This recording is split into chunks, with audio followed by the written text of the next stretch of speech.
8-hour anti-oil and anti-blackhead. This broadcast of the Premier League is brought to you by MyEG, Malaysia's e-government service provider. Wonder Coffee, tastes like just brewed. And Career Advisor, awesome courses, awesome careers.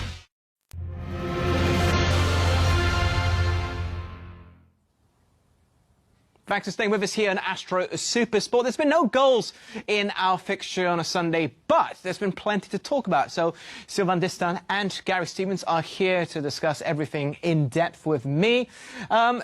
Firstly, expectations, gents. With all of the new signings that have been incorporated, particularly from Everton and that new look midfield, are you excited by what you've seen so far? And could it be very promising, just for the second half of the season, but for the rest of the season itself?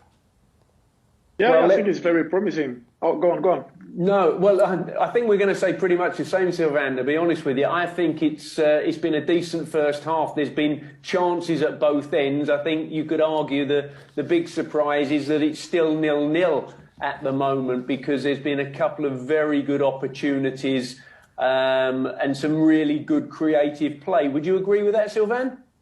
Yeah, no, it's exactly that. I think it's a really good game to watch. As an Everton fan, I think you must be excited from what you see as well. The three signings are doing really well.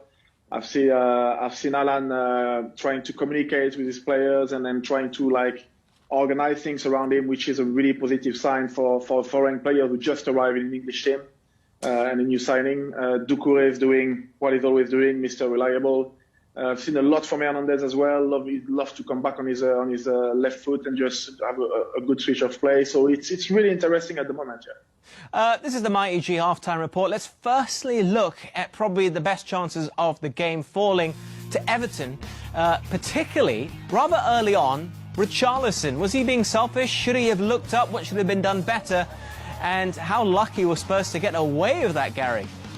Well, very lucky, to be honest with you. It's a sloppy pass, isn't it, from Davis, and then Alderweireld can't get there. If he commits a foul, then he's going to get red carded. Richarlison nicks past him, then Lloris realises that he's beaten, and if he brings him down, he'll be red carded. And I just think that Richarlison needs to be a bit more composed there and pick his teammate out in the middle, but he decided not to. Perhaps he saw the headlines for the next day, and James Rodriguez, a lot of expectation, a lot of hope on him, their big summer signing. How about this chance for you, Sylvain? Well, it's a great chance. He always come back on his left foot, and he had a couple of attempts on goal, and you can see that more the time's going to come, and more he's going to feel confident, and the more he's going to try those type of things, and sooner or later that will go in for sure. As for Spurs' chances, Gary, nothing of real note in comparison to what we saw from Richarlison just a few moments ago. For example, Son's cross to Kane, just a little bit too far for him to actually make any sort of connection. Yeah, you're right. Richarlison's was the best chance in the first half, but when the ball is pinged from right to left, Doherty to Son, it's a great delivery into the middle. You know, he's trying to score at the back post, and if he doesn't quite score, he's expecting somebody to get a touch on it, and neither of those things happen. It really is close, and then, you know, from an Everton corner, Spurs break really quickly, and I thought this might be a feature of the game, you know, with Spurs and their pace. Son decides to pick out Dele Alli rather than return or pick out Kane. I actually think Dele Alli does fantastically here, Sylvain, to get a really good first touch in and then get his shot away. Yeah, no, it's a great shot. The ball is a little bit in the middle of his legs as well, but he managed to just with his first touch to move the ball, and he hit the ball right. But I think Pickford as well had a couple of really good saves, and we have to give him credit for that. Yeah, and then here's Doherty at the end, combining with Harry Kane. It's a fantastically clever little ball from Harry Kane. He stretches to get it under control first and foremost, and then scoops it in behind. And I'm expecting Doherty to hit the back of the net there, to be honest with you, and Pickford again to the rescue. At least he lived up to our pre-match billing of having the most touches in the opposition box for a defender, second highest amount of shots. So we got something right along the lines. But I want to discuss a little bit more in depth on James, simply because he is the name that's really made Everton stand out in terms of the transfer market business, which is still ongoing, obviously. How do you rank his overall performance, Sylvain? What did you like, what did you not like from what you've seen so far, anyway? Well, it's not much not to like at the moment. He's doing the right things. He's involved a lot. He's getting a lot of touches. I'm going to say possibly he's always coming back on the left foot, and at the moment everybody starts to learn about him. But if that is trend, I'm sure players are going to quickly notice that and block his left foot. And I'm not sure how he's going to be able to develop his game just playing with his right foot. But that's something we'll have to see how he's going to adapt. But so far, from what he's doing, it's really interesting. His switch of play is great. He have a couple of attempts on goal as well. So it's very, very good and very positive for him. Let me flip the question another way in that case. He hardly played last season for Real Madrid. In fact, he's hardly played the last few years. Has it surprised you how well he's done in at least the first 45 minutes away from home as well against a top 6 opposition? What will surprise me the most is if I see him playing the full game. That's where I will be really surprised. I'm expecting him to play another maybe 15, 20 minutes and possibly getting the substitute. And for him, that'll still be really, really positive. If he can finish the full game and play at this level for the full game, I think that'll be something that'll really surprise me. Yes. Could be a very smart acquisition in the long term for the Toffees. Let's talk about the midfield as well in general. The link-up play with James and those all around him. Gary, has that impressed you? Well, I think Everton have had the better of the midfield, to be honest with you. I think they've played a little bit more compact. If you look at possibly their average position as players in the first 45 minutes, I think you'll see them a bit more grouped in the middle of the park. I actually like a wide player playing in effect on the opposite side. So like James, a left-footed player playing on the right, always looking to come inside, because when it breaks down, you've got numbers in there. We did see in that little clip as well where he came inside once on his left foot and he reversed it back out wide to the right as well. So he's got that in his game as well. But I think the reason that Everton have dominated that midfield is because because of the way they've played, they've had almost an extra man in that area. And I think Mourinho needs to really have a closer look at that and maybe change something at half-time. OK, gents, we're going to go for a very quick commercial break. There's another 45 minutes of action for us to get through. And this could be a really historic day for Everton should they get all 3 points. They are winless in 40 Premier League away fixtures against the established top 6, dating back to December 2013. What's going to happen? Well, we'll find out, won't we? Stay tuned.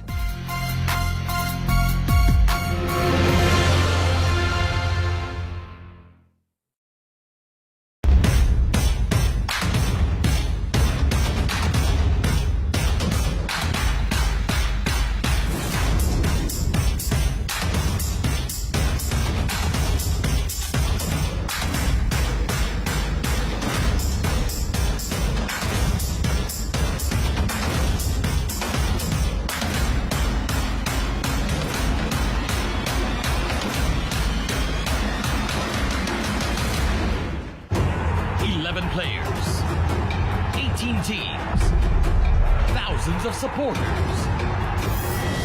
The J1 League. Live on Astro Supersport 4 and Astro Go. The famed Foro Italico greets the return to clay in the Eternal City. Oh, that's the best of the lot of them. How has he done that? It just doesn't get bigger than this. The 2020 Italian Open, right here on Astro Supersport and Astro Go.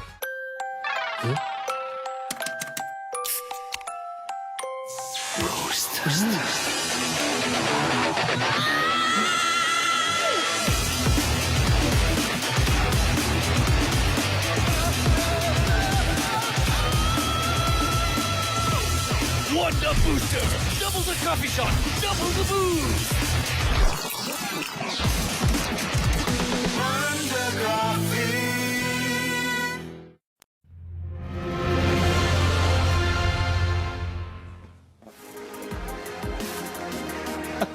glance at the results in the Premier League.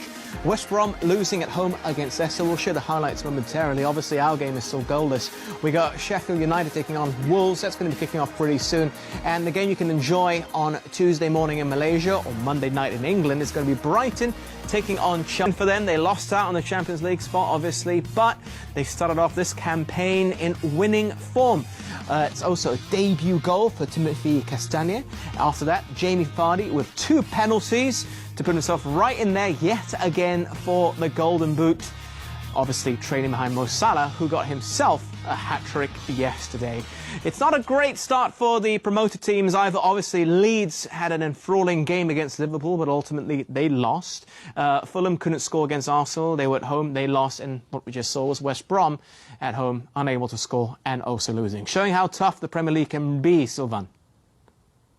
Yeah, but we all know that, it's a very, very competitive league at the top and at the bottom. Very difficult to establish yourself in the Premier League when you've just been promoted, but that's the way it is. That's the beauty of the Premier League, and it's a very, very strong competition. It's not just about money; it's as well about the players and the manager, but that's what makes as I said, the beauty of this league. All right. Any changes you would make for our game at hand, Gary, for either side, that you could see being logical and perhaps game-changing, crucially? Well, I made the point a moment ago, didn't I, that I felt that Spurs were getting outnumbered a little bit in the middle of the park. I think that's possibly a case for Sissoko, who I've just noticed there on the picture, appears to be coming on. So, he's got a huge amount of work rate and endeavour about his game to go with his obvious talents as well. So it looks like Mourinho has made a change. And he, of course, proved himself to be a real asset to the team. When he wasn't available and he wasn't fit to play in periods last season, it really looked like they missed him. Everton, any changes for you, Sylvain? No, I think Everton really have to carry on what they're doing. They're very strong defensively. I'm doubting a little bit their tactical on wild free kick. I don't understand that. It's the first time I see that. It's like a zonal, very low 2 lines of 4. I've never seen this before. That's something I would love to ask the manager about.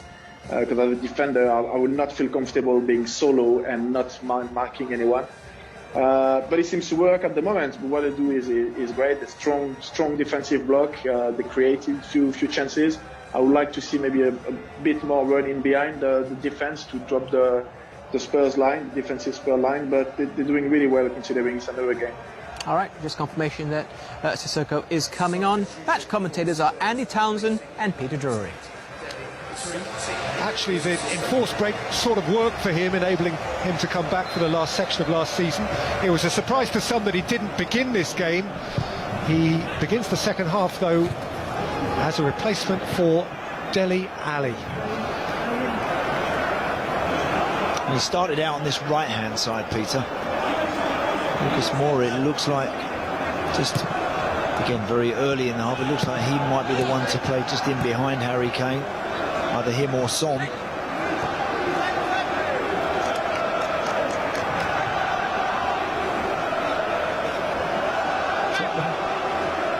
With him back in the side, just about made it into the Europa League positions at the end of last season. 59 points, first time outside of the top 5 for 6 years.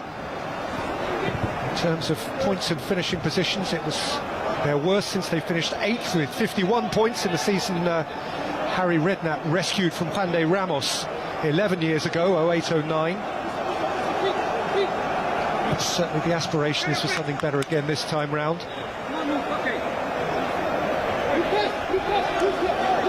So Jose Mourinho is here. He's won his last 4 personal contests against Carlo Ancelotti. Wherever he has been, he has never lost a home game to Everton. This one's right on the edge.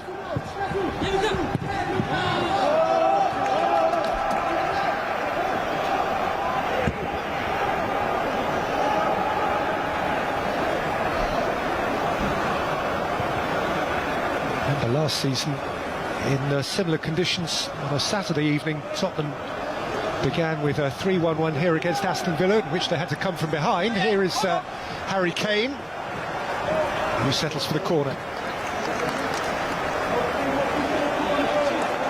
Yeah, Michael Keane it was, who was at full stretch to try and get something on that. He was aware of the run from Harry Kane. I'm just a little surprised Kane didn't actually keep that in there and maybe drive along the byline, try and pick somebody out. So Son to take.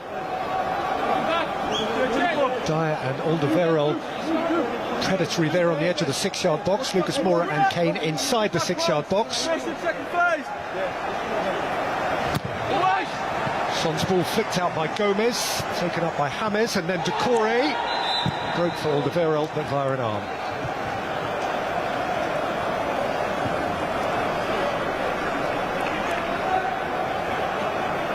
Carlo Ancelotti, like Jose Mourinho, of course, came into his current post mid-season last year. Everton began with a goalless draw at Palace. They beat Watford in their first home game, but then lost 9 of the next 13 and changed manager in the first week of December. You'll recall originally it was Duncan who re-enthused and re-energised the whole squad.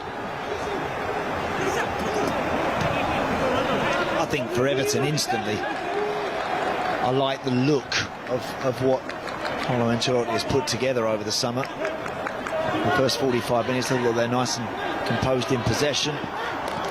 Again, I mentioned about keeping Calvert-Lewin involved a bit more.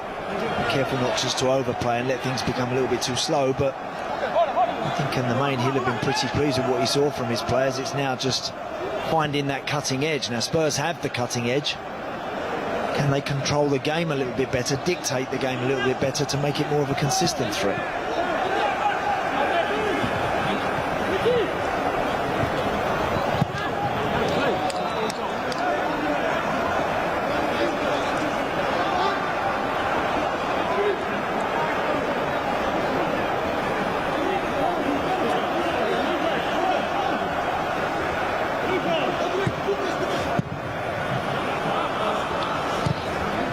Keeping Pickford awake. Here's Mina.